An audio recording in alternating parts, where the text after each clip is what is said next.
Doomsday fish మరియు angler fish. ఈ మధ్య కాలంలో సోషల్ మీడియాలో ఈ రెండు అత్యంత అరుదైన చేపలు వైరల్ అయ్యాయి. మహాసముద్ర గర్భంలో నివసించే అత్యంత అరుదైన రెండు రకాల చేపలు ఇటీవల వేరువేరు ప్రాంతాలలో ఉపరితలంపై కనిపించాయి. అందులో ఒకటి ఒడ్డుకు చేరి చనిపోగా మరొకటి తక్కువ లోతులోనే సముద్ర పరిశోధకులకు కనిపించింది. కాగా ఇలాంటి చేపలు కనిపించడం ప్రకృతి వైపరీత్యాలకు దారితీస్తుందని జపానీయులు నమ్ముతున్నారు. గతంలో వచ్చిన సునామీకి కొద్ది నెలల ముందు ఇవి కనిపించాయని చెబుతున్నారు. కానీ ఈ విషయంపై శాస్త్రవేత్తలు ఏమంటున్నారో తెలుసుకుందాం. పెసిఫిక్ మహాసముద్రంలోని మెరియానా ట్రెంచ్ లోతు దాదాపు 11,000 మీటర్లు, అంటే దాదాపు 11 కిలోమీటర్లు. ఎవరెస్ట్ శిఖరాన్ని అడుగు భాగం నుండి పెకిలించి ఇక్కడ వేస్తే అది 2 కిలోమీటర్ల సముద్ర జలాల లోతున మునిగిపోతోంది. సూర్యకిరణాలు సముద్రంలోకి 1000 కిలోమీటర్ల లోతులోకి మాత్రమే ప్రవేశించగలవు.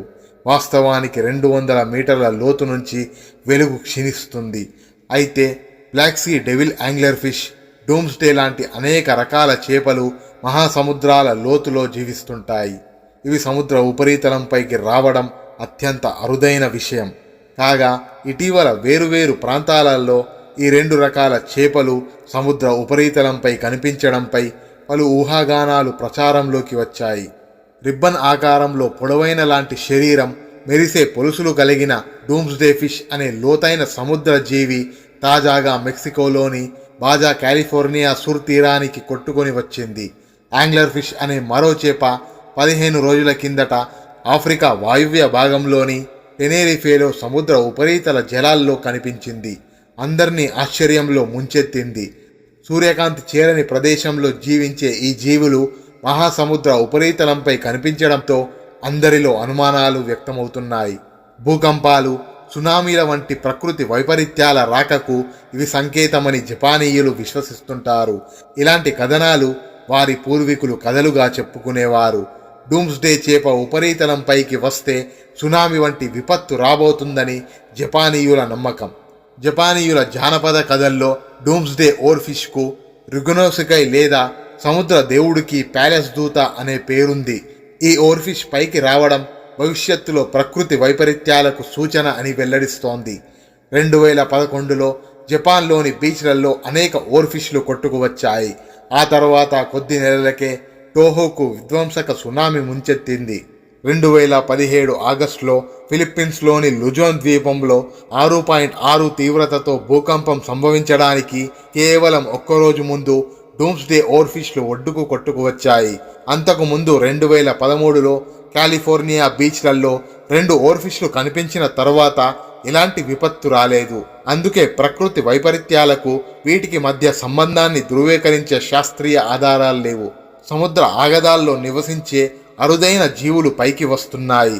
ఫ్లోరోసెంట్ బల్బు లాంటి కాంతివంతమైన ఎర, భయంకరమైన దంతాలు కలిగిన యాంగ్లర్ ఫిష్ సూర్యకాంతి ప్రవేశించని మిడ్ నైట్ జోన్లో నివసిస్తుంటుంది. ఇలాంటి యాంగ్లర్ చేపను టెనేరిఫేలో సముద్ర పరిశోధకులు చిత్రీకరించారు. వేలాది అడుగుల సముద్రపు అడుగున నివసించే రాక్షసుడి లాంటి ప్రెడేటర్ బ్లాక్ సివిడెల్ యాంగ్లర్ ఫిష్ సముద్ర ఉపరితలంపై కనిపించడం అత్యంత అరుదైన విషయం. ఈ చేపను ఫైండింగ్ నెమో అనే యానిమేటెడ్ సినిమాలో చూపించారు. జానపద కథలు ఈ జీవులను రాబోయే విపత్తులతో, ముఖ్యంగా భూకంపాలు, సునామీలతో ముడిపెడుతున్నాయి.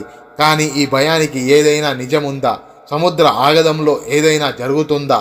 దీనికి సైన్స్ ఏం చెబుతోంది? లోతైన సముద్ర జీవులు పైకి రావడం అనేది అతీంద్రియ హెచ్చరికల కంటే పర్యావరణ మార్పులతో ముడిపడి ఉంటుందని సముద్ర జీవశాస్త్రవేత్తలు వెల్లడిస్తున్నారు. సముద్రం గ్లోబల్ వార్మింగ్ నుంచి 90% అదనపు వేడిని గ్రహిస్తుందని, లోతైన ప్రాంతాలలో ఆక్సిజన్ స్థాయి తగ్గిపోవడం, ఆహారం కోసం అనేక జాతులు వలస వెళ్తుంటాయని ప్రకటించారు. నీటి అడుగున భూకంప కార్యకలాపాలు జరుగుతుంటాయని, గ్యాస్ బుడగలు, ఎలక్ట్రోస్టాటిక్ ఛార్జీలు లేదా హైడ్రోజన్ పెరాక్సైడ్ వంటి విషపూరిత సమ్మేళనాలు విడుదలవుతుంటాయని కొంతమంది పరిశోధకులు పేర్కొంటున్నారు. ఇలాంటి పరిస్థితులు సముద్ర జీవులను వాటి సహజ ఆవాసాల నుంచి బయటకు నెట్టివేస్తాయని వెల్లడించారు. ప్రమాదవశాత్తు లేదా శక్తివంతమైన ప్రవాహాలు లేదా ఆరోగ్యం కారణంగా అరుదైన జీవులు సముద్ర ఉపరితలంపై కనిపించి ఉంటాయని చాలామంది శాస్త్రవేత్తలు వెల్లడిస్తున్నారు. జపాన్లో ఓర్ఫిష్ కనిపించడానికి భూకంపాల మధ్య ఎటువంటి సంబంధం లేదని 2019లో bulletin of the seismological society of America జరిపిన అధ్యాయం స్పష్టం చేసింది. సముద్ర లోతుల్లోని జీవులు ఉపరితలంపైకి రావడం లేదా చనిపోయి ఒడ్డుకు చేరడం సహజమే అయినా శాస్త్రవేత్తలు సైతం కొన్ని ప్రశ్నలు లేవనెత్తుతున్నారు.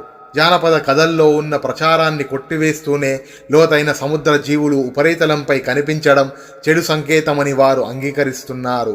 కారణం ఏదైనా సముద్రంలో ఏదో మార్పులు వస్తున్నాయనే విషయాన్ని ఈ జీవులు హెచ్చరిస్తున్నాయని చెబుతున్నారు. దీన్ని మనం ఎలా అర్థం చేసుకోవాలి? సముద్ర గర్భంలో ఏదో జరిగితే తప్ప లోతైన జీవులు ఉపరితలంపైకి రావు. అది వాతావరణ మార్పు కావచ్చు లేదా భూకంపాలైనా కావచ్చు అని మరికొందరు వాదిస్తున్నారు. బహుశా ఈ జీవులు అప్పుడప్పుడు బయటపడి ఉండవచ్చు, కానీ ఇప్పుడు వాటిని పట్టుకోవడానికి మన దగ్గర మరిన్ని కెమెరాలున్నాయి కాబట్టి వెలుగు చూస్తున్నామని మరికొందరు వాదిస్తున్నారు. ఇది డూమ్స్డే మరియు యాంగ్లర్ ఫిష్ యొక్క కథ. మరో వీడియోలో మళ్ళీ కలుద్దాం. అంతవరకు సెలవు.